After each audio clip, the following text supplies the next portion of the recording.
través de la señal de Radio Nuevo Mundo, presentamos el programa Academia Libre, un espacio que sintoniza con la actualidad educacional, el desarrollo científico y el mundo de las artes. Aquí la Universidad Pública pone sus micrófonos al aire. Con ustedes, David Evia.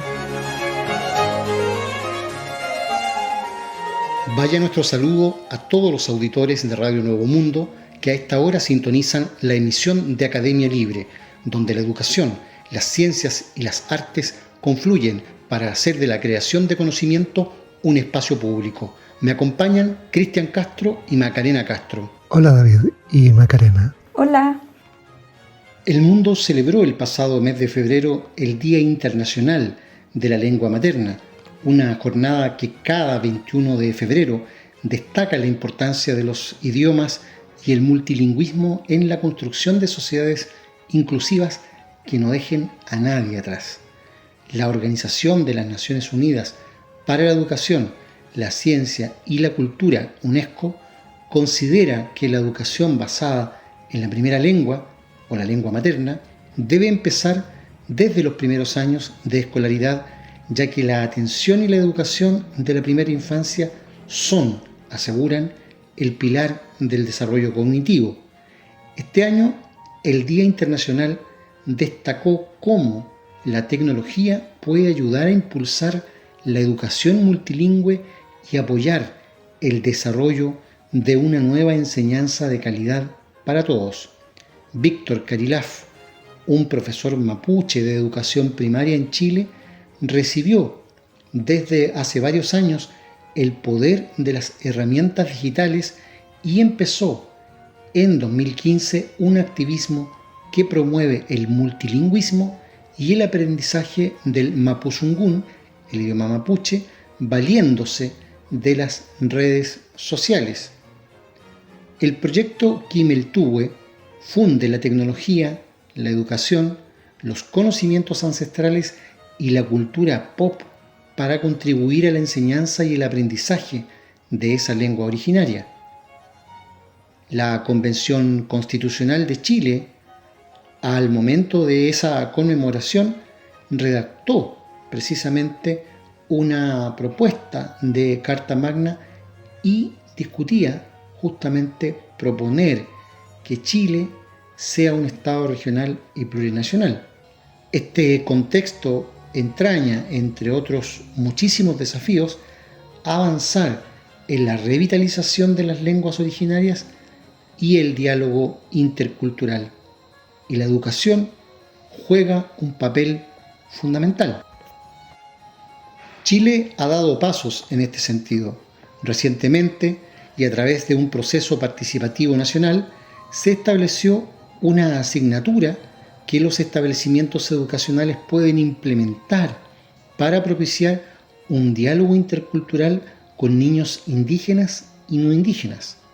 Así es como el Ministerio de Educación promulgó el decreto número 97 de 2021 que estableció bases curriculares de la asignatura de lengua y cultura de los pueblos originarios ancestrales para los cursos de primero a sexto año de educación básica. En medio de estas iniciativas de cambio en Chile, el mundo ha conmemorado, señalábamos hace un momento, el Día Internacional de la Lengua Materna 2022, con el foco puesto en el uso de la tecnología para el aprendizaje multilingüe. Audrey Azoulay, directora general de la UNESCO, ha declarado que ante el riesgo de uniformización lingüística que entraña Internet, también debemos ser conscientes de que el proceso de desarrollo tecnológico solo estará al servicio del plurilingüismo mientras hagamos un esfuerzo para que ello sea así. De ese modo lo ha entendido Víctor Carilaf, este profesor mapuche de enseñanza primaria en Chile, originario de la sureña zona rural de Temuco, en la región de la Araucanía. Desde hace varios años realiza clases de mapuzungún, la lengua del pueblo mapuche. Desde 2015, Víctor, junto a Aldo Fiestoforo y Alina Namuncura, han trabajado en el proyecto Kimeltuwe, iniciativa que funde las artes digitales y la educación, los saberes ancestrales y la cultura pop para contribuir a la enseñanza y el aprendizaje del mapuzungún. A través de las plataformas digitales y en formatos dirigidos a cada red, Kimeltuwe ha logrado un gran impacto en las redes a través del activismo digital. A febrero de 2022, 232.000 personas los seguían en Facebook, 67.500 en Instagram, 17.500 en Twitter y más de 13.000 en la suscripción de YouTube. ¿Cómo han podido constituir esta comunidad virtual? La UNESCO precisamente entrevista sobre esta materia a Víctor Karilaf y le pregunta sobre precisamente Kimeltuwe, que significa lugar de enseñanza. ¿Cómo definiría usted el proyecto Kimeltuwe? Kimeltuwe, dice el profesor, nace con la necesidad de visibilizar el mapuzungún en las redes sociales. Comenzamos en Facebook, ya que en ese tiempo era la red más usada. Luego pasamos a YouTube, donde hemos puesto videos con pronunciaciones, y nos abrimos a trabajar en Twitter para alcanzar a otro tipo de público y a los jóvenes en Instagram. Al inicio las temáticas de las publicaciones eran variadas, pero a medida que avanzó el tiempo se tornaron más hacia el lado pedagógico. ¿Cuál fue la motivación, le dice UNESCO, para crear Kimeltuwe? ¿Cuáles fueron las metas que se propusieron al momento de fundarlo? Quisimos mostrar la vigencia del mapuzungún mediante imágenes, alcanzar a las personas mapuche que hacían uso de las redes sociales, ofreciéndoles vocabulario de la lengua para que en redes sociales el idioma dominante, que es el español, no los alejara de su lengua materna. La meta era poder llegar a la mayor cantidad de personas posible, principalmente mapuche. ¿Cuáles materiales creados por Kimeltuwe le parecen especialmente valiosos? Responde el profesor. Hemos publicado material impreso para colorear, actividades para ejercitar, además de cuentos en mapuzungún y un calendario con efemérides del pueblo mapuche en nuestra lengua, para ser usadas en las escuelas y para conocimiento cultural. También hemos elaborado emoticones, stickers para WhatsApp y videos con pronunciaciones. ¿Cómo es el proceso creativo al mezclar saberes ancestrales y cultura pop? Primero, hacemos lluvia de ideas, las cuales algunas se van trabajando y otras postergando. Cada uno puede realizar una propuesta de publicación. Luego, el ilustrador las crea, se agregan los textos, se revisan y se publican. También tomamos ideas de acuerdo a momentos, como qué está en Trending Topic, para así mostrar la versatilidad del idioma. ¿Pensaron que tendrían tanto éxito? Nunca pensamos llegar a la cantidad de personas que hemos logrado atraer. Al comienzo estábamos felices con 1.000 seguidores. En la actualidad hemos superado las 200.000 personas, lo cual también nos añade una gran responsabilidad, por lo que debemos ser muy prolijos en los conceptos que usamos. ¿Cuáles serán los próximos pasos del proyecto? ¿Dónde quieren llegar? Hoy estamos, dice el maestro, en un periodo de calma. No hemos creado publicaciones nuevas, solo republicamos las antiguas. Pensamos que sería muy bueno poder crear más publicaciones, sobre todo audiovisuales y para niños, pero no contamos con recursos ni con los conocimientos sobre animación.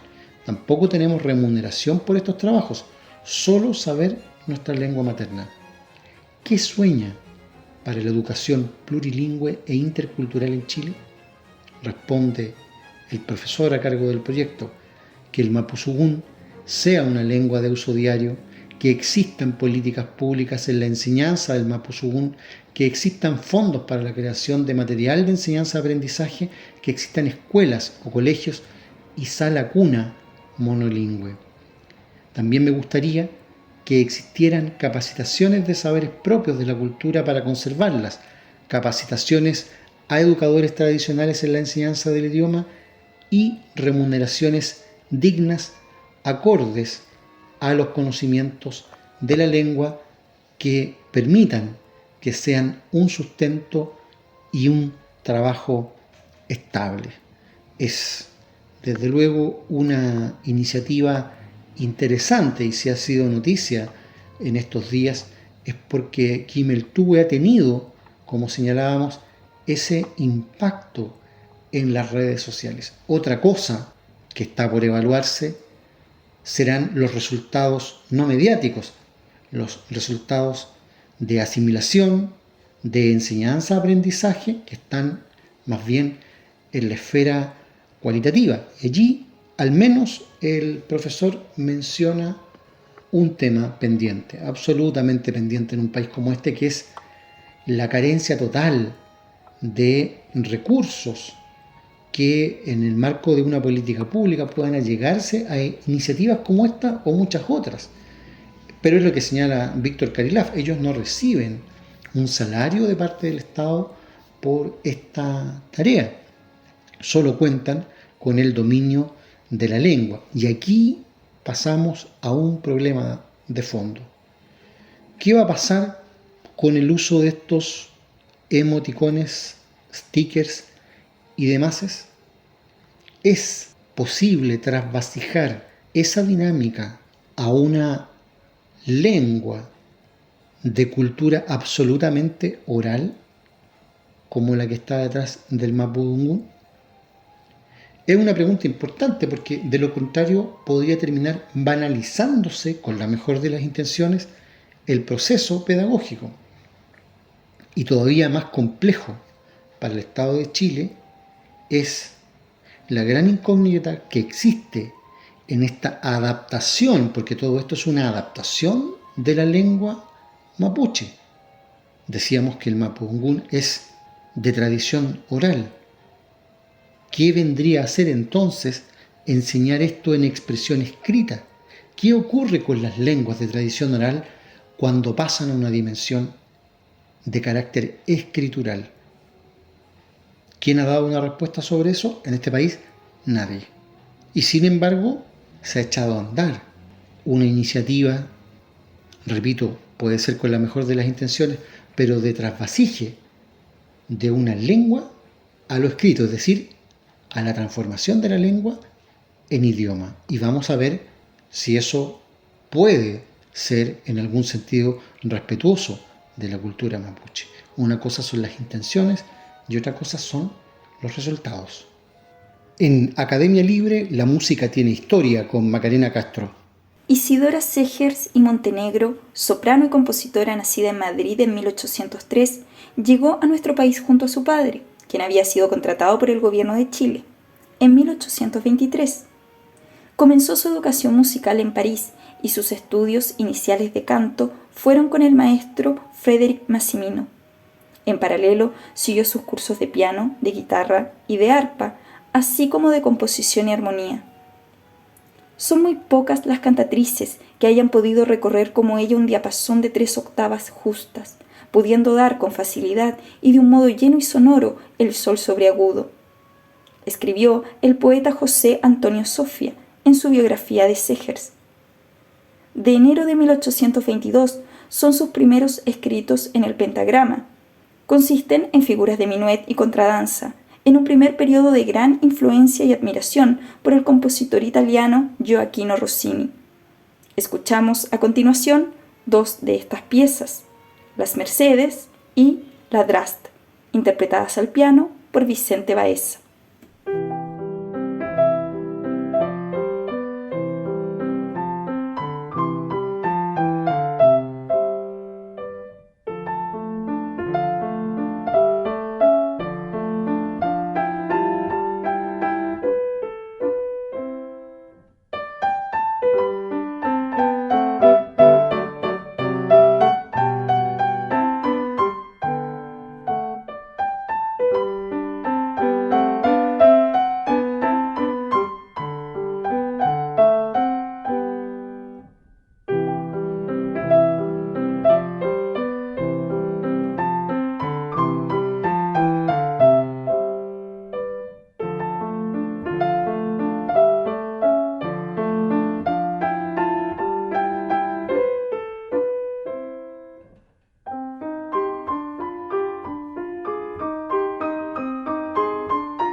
escuchábamos dos composiciones de Isidora Segers, Las Mercedes y La Drast, interpretadas por Vicente Baeza en una grabación realizada en mayo del 2018 en el Auditorio Campus Manuel Montt de la Universidad Mayor.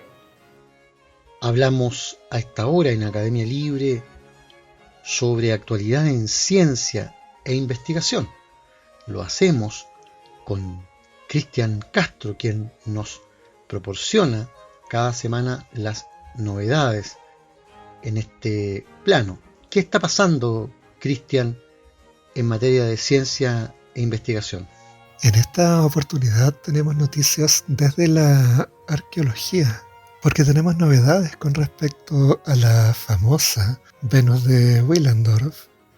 La estatuilla de casi 11 centímetros de altura es uno de los ejemplos más importantes de arte primitivo en Europa.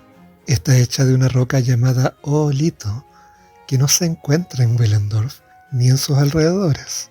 Un equipo de investigación dirigido por el antropólogo Gerhard Weber de la Universidad de Viena y los geólogos Alexander Lukiander y Matthias Harshauser, así como la prehistoriadora Walpurga Antelweiser del Museo de Historia Natural de Viena, han descubierto ahora, con la ayuda de imágenes tomográficas de alta resolución, que el material con el que se talló la Venus procede probablemente del norte de Italia.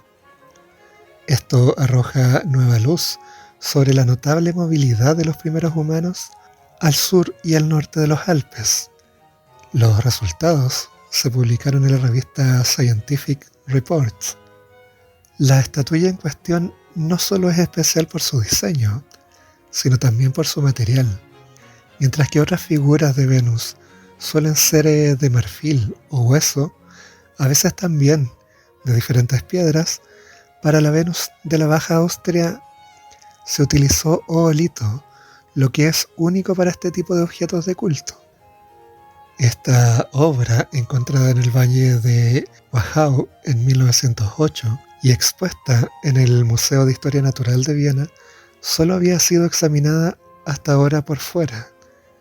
Ahora, más de 100 años después, el antropólogo Gerhard Weber de la Universidad de Viena ha utilizado un nuevo método para examinar su interior, la tomografía microcomputarizada, obteniendo imágenes de hasta 11,5 micrómetros, una cualidad que de otro modo solo se vería al microscopio.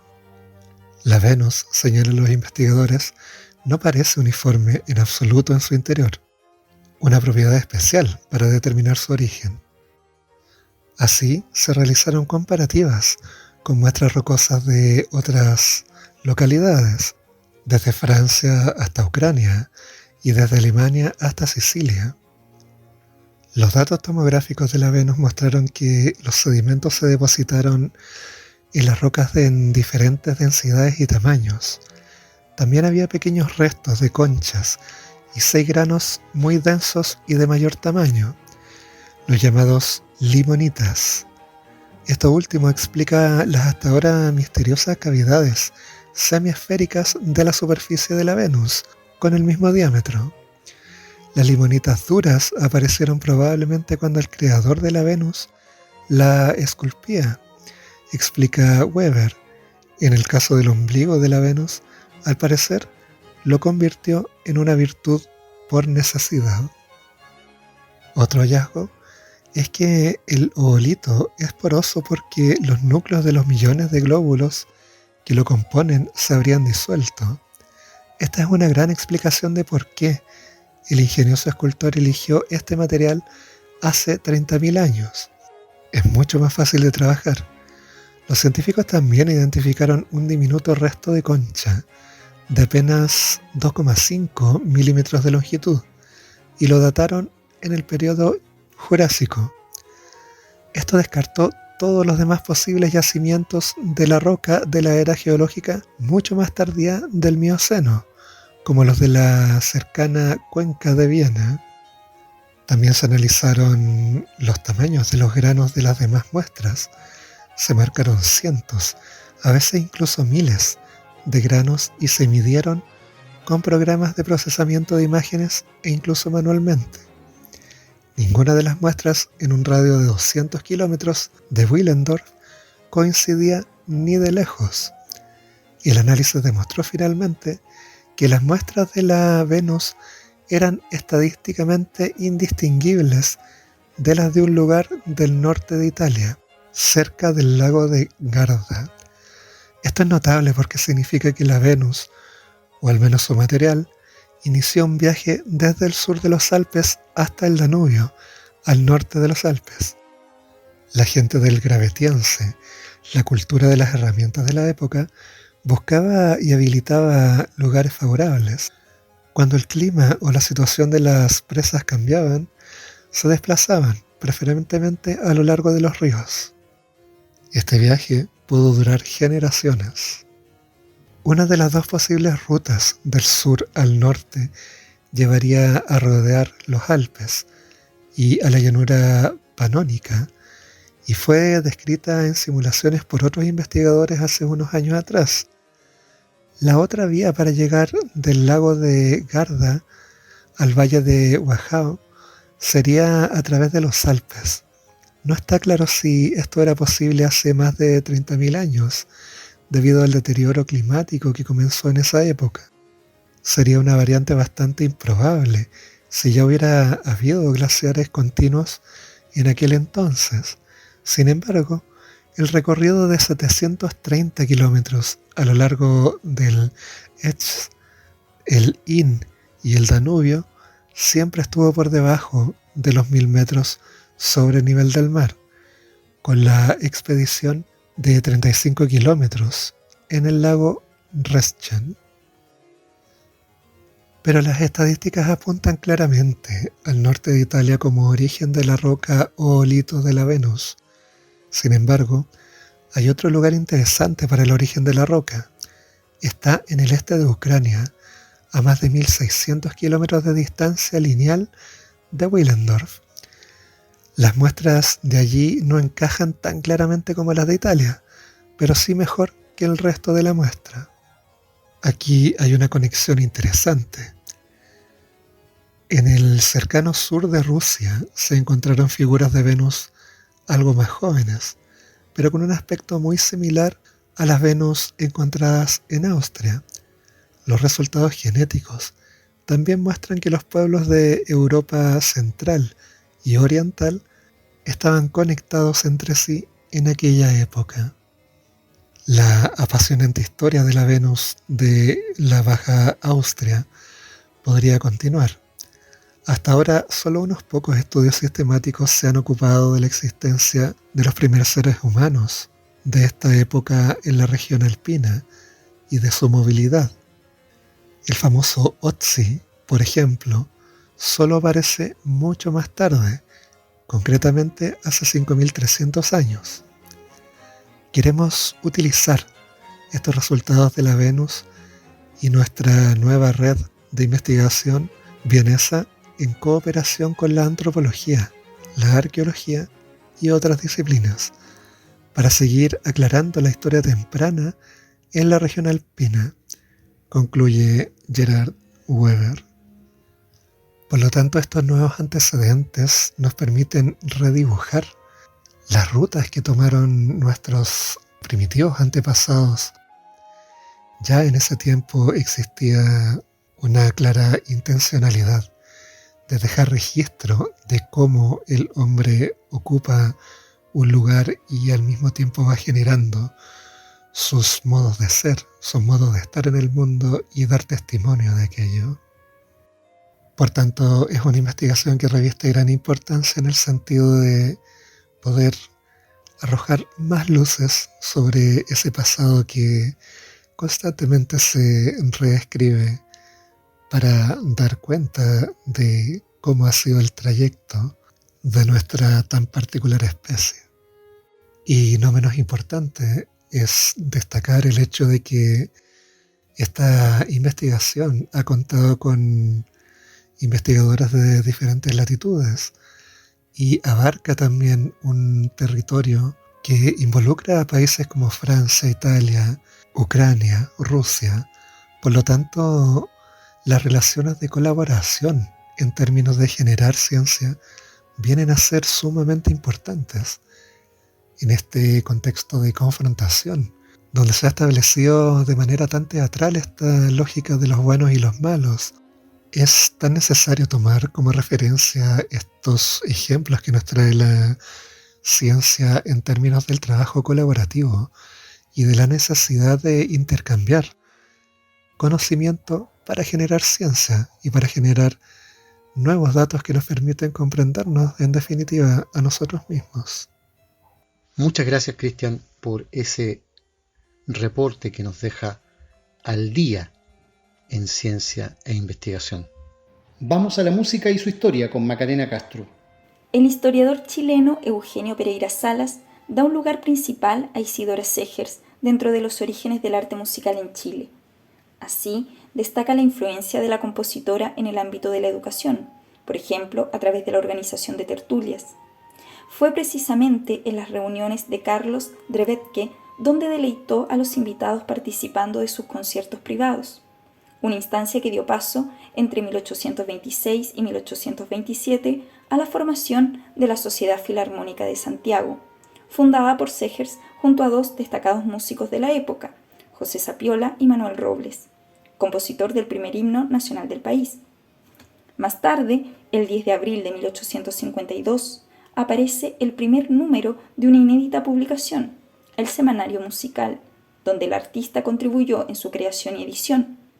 Durante los 16 números que alcanzó esta revista especializada en música, Isidora Segers aportó con la traducción de textos desde el francés, el italiano y el alemán, lenguas que dominaba perfectamente, y escribió un estudio titulado El origen de la ópera en Francia. Segers mantuvo una cercana relación con su maestro, pese a la distancia, y fue por consejo de la cantante que se hizo adoptar en escuelas y colegios de Chile el sistema de Frédéric Massimino para la enseñanza musical. Allí, sobre la altura de las sombras, me prometió amarme sin condiciones, y todos los días, tiernamente. Oh querido examor, huí de ti cada día, adiós a la bondad de mi vida, he perdido mis amores. Versa la segunda estrofa de una de las primeras composiciones de Isidora Segers, Le Regret d'un Berger, de 1823, cuando aún se encontraba en París, al igual que el romance titulado La Coquette Fichée. Escuchamos ambas a continuación en la interpretación de Carmen Luisa Letelier en la voz y de Elvira Savi en el piano. Adieu,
Escuchábamos dos composiciones de Isidora Segers, Le Regret d'Emberger y La Coquette Fichée, en la interpretación de Carmen Luisa Letelier en la voz y de Elvira Savi en el piano, publicadas dentro del proyecto Antología de la Música Vocal Chilena en los siglos XIX, XX y XXI, de la Academia Chilena de Bellas Artes.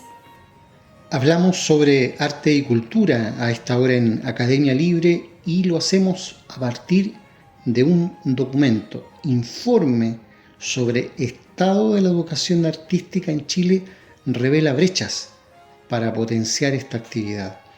El diagnóstico Voces de la Educación Artística en Chile, análisis de un proceso participativo, publicado recientemente por el Foro Nacional de Educación Artística, realizado por la Organización de las Naciones Unidas para la Educación, la Ciencia y la Cultura UNESCO, con el apoyo del Ministerio de las Culturas, las Artes y el Patrimonio de Chile, reflejó una serie de brechas de la educación artística que afecta a la población más vulnerable del país. Específicamente, en el informe se detallan 4 brechas que deben subsanarse para potenciar esta especialidad y se refieren, en primer lugar, a la existencia de problemas de acceso desigual a la cultura y a la educación artística, seguido por un sesgo centralista en la toma de decisiones que afectan principalmente a las regiones del país. Un tercer aspecto aborda las brechas disciplinarias de las artes y, en cuarto lugar, el hecho de que el sistema educativo en Chile presenta debilidades estructurales para el desarrollo de esta materia artística. En conversación con la Universidad de Chile, el coordinador para el país de Cultura de la UNESCO, Nicolás del Valle, explicó que este foro se cultiva en el marco de esta colaboración entre la UNESCO y el Estado chileno por medio de sus ministerios de Educación y de Cultura, luego de un proceso de más de una década destinado a promover la educación artística en el sistema educativo formal, pero también en los ámbitos de educación no formal asociados a los espacios culturales como museos, bibliotecas, archivos, centros culturales, festivales de tipo culturales, entre otros casos. Este trabajo de más de 10 años coincide con el llamado de la UNESCO a nivel global para conmemorar la Semana Internacional de la Educación Artística en todos los países.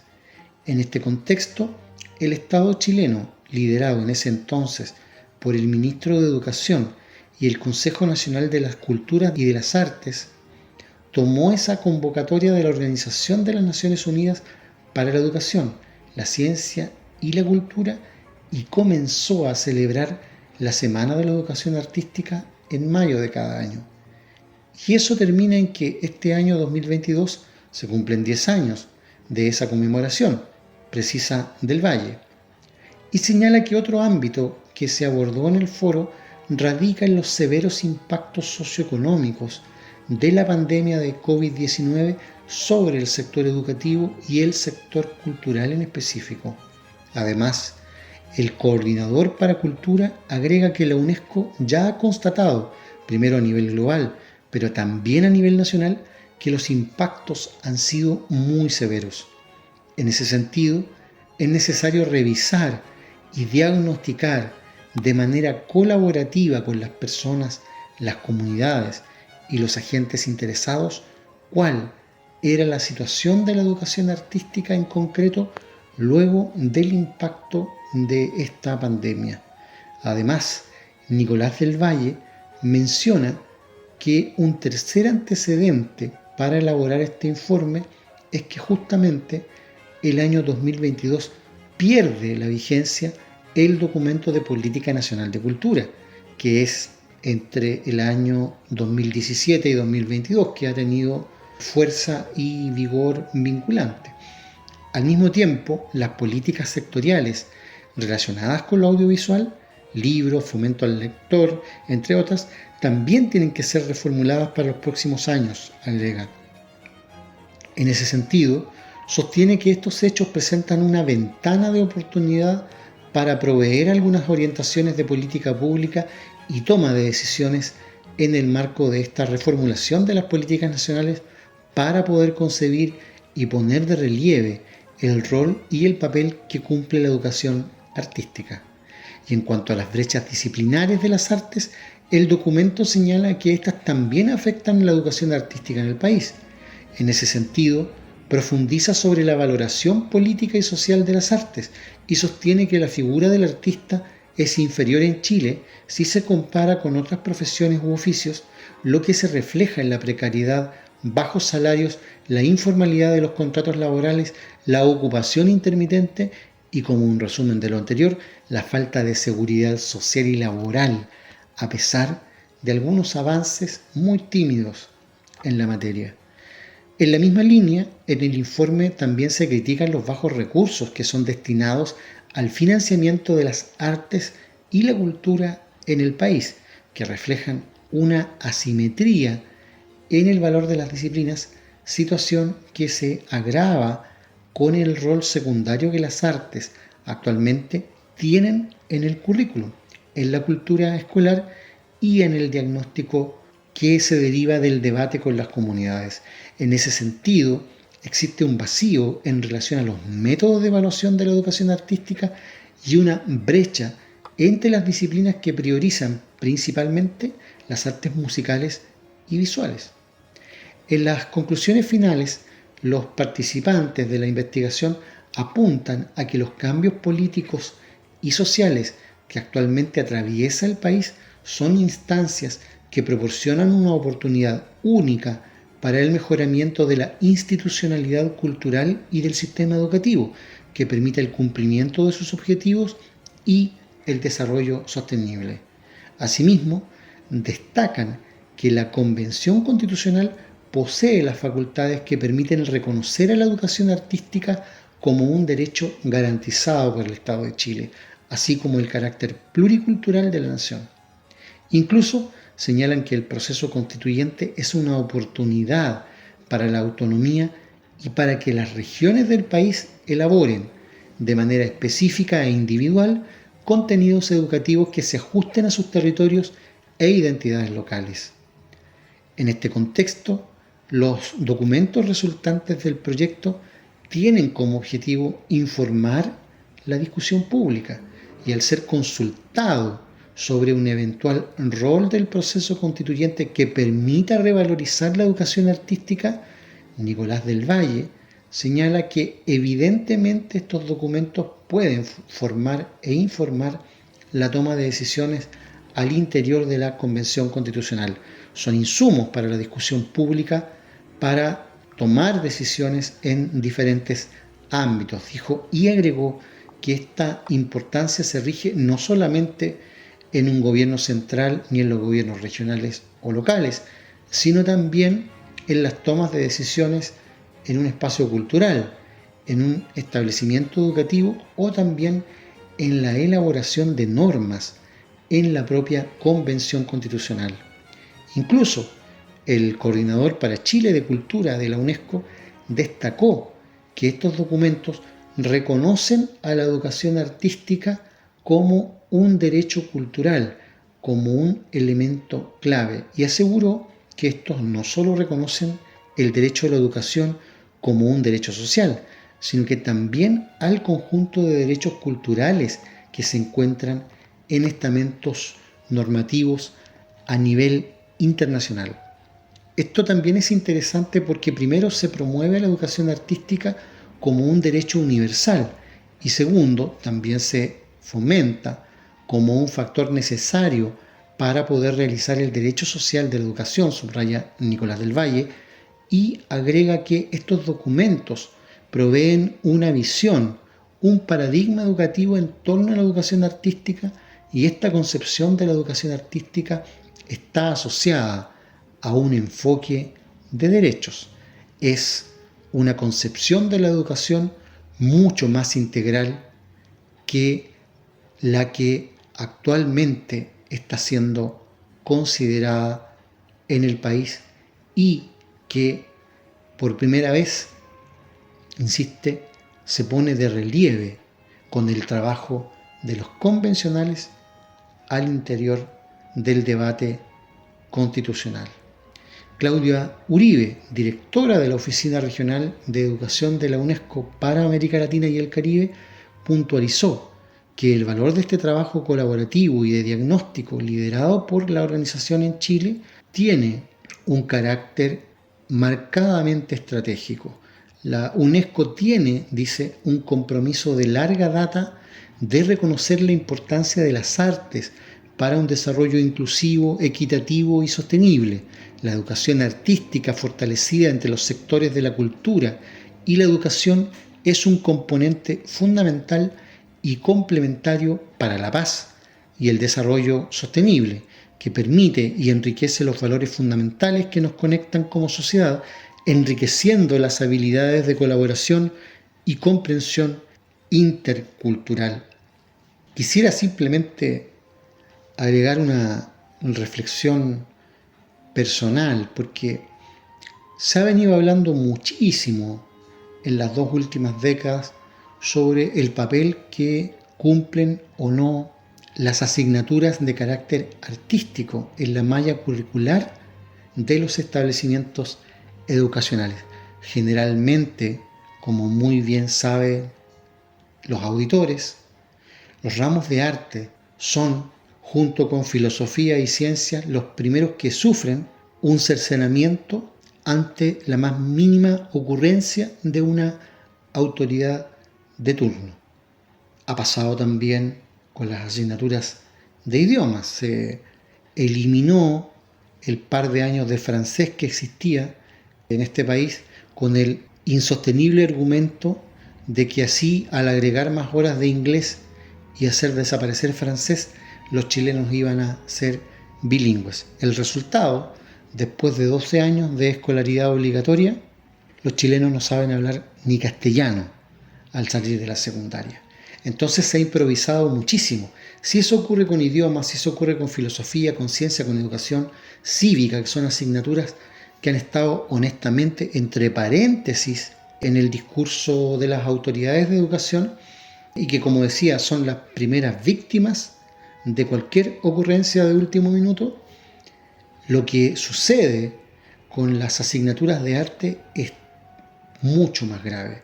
Mucho más grave porque, entre otras cuestiones, los ramos de arte no suelen contar en la inmensa mayoría de los colegios del país con el instrumental necesario para su debida ejecución. ¿A qué le puede llamar a las artes plásticas una autoridad de educación cuando le da la cara al plantel académico de escuelas absolutamente pobres, alejadas de los grandes centros urbanos, donde no existe ni un bloc siquiera para pintar? ¿A qué le van a llamar música aquellas escuelas pobres del país, que son muchísimas, que no tienen presupuesto para renovar o comprar instrumentos musicales. Y esa realidad, por cierto, suma y sigue. Hace unos años, al comienzo del segundo periodo de administración de la entonces presidenta Michelle Bachelet, el Ministerio de Educación convocó a representantes del mundo de las letras y de las artes. Me tocó a mí concurrir como uno de esos representantes para debatir en una extensa jornada sobre la posibilidad de incorporar eventualmente asignaturas de artes en la educación secundaria. Y la gran pregunta que nos hacía el Ministerio de Educación, muy dudoso de si había o no argumentos para llevar adelante esa tarea, era cómo podríamos nosotros desde las artes fundamentar la validez y el aporte de esas disciplinas, de esas asignaturas en la parrilla curricular de la enseñanza media. Pasó que ahí estaban todos los grandes asesores y grandes asesoras del Ministerio de Educación, estaba la jefa de unidad curricular y yo me pongo a explicar el impacto estadístico que en todo el mundo está medido de la inclusión de asignaturas de arte para los resultados estandarizados de las asignaturas duras, digamos, lenguaje, matemática, ciencia en general, en todos los establecimientos del mundo. La gran sorpresa es que el Ministerio de Educación no tenía idea de ese tema. No conocía las estadísticas, me preguntaron si yo las tenía, las entregué en ese mismo momento en una carpeta ordenada y, para mayor sorpresa de las autoridades de educación, en la carpeta de estadísticas había cifras sobre Chile, porque hubo experiencias de incorporación experimental de ramos de arte en escuelas con niños en situación vulnerable.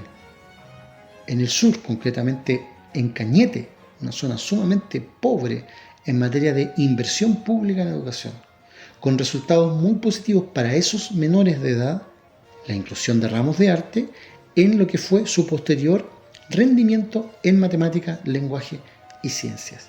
Claro, porque las artes nos hacen pensar y parece que estamos acostumbrados a ser gobernados por autoridades que lo que menos quisieran es que los niños y los jóvenes aprendan a pensar. A eso hay que dar una vuelta, a eso hay que dar un giro y conducir el debate sobre la incorporación de artes no desde el punto de vista gremial o gremialista o sectorial, no desde el punto de vista de que este arte es mejor que este otro, tampoco, desde el punto de vista cualitativo de cómo nos aporta a nuestra construcción ciudadana y de seres pensantes la incorporación de ramos de creación. Concluye aquí en Radio Nuevo Mundo esta emisión de Academia Libre, un programa producido por la Comisión Ejecutiva de la Universidad. En los mandos técnicos, Francisco Navarro, y en los micrófonos, Macarena Castro, Cristian Castro y David Evia. Agradecidos de su sintonía, nos encontraremos la próxima semana. Hasta entonces. Nos vemos. Hasta pronto.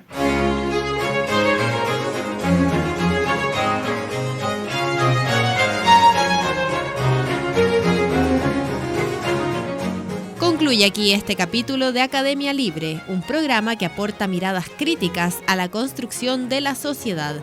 Hasta una próxima oportunidad.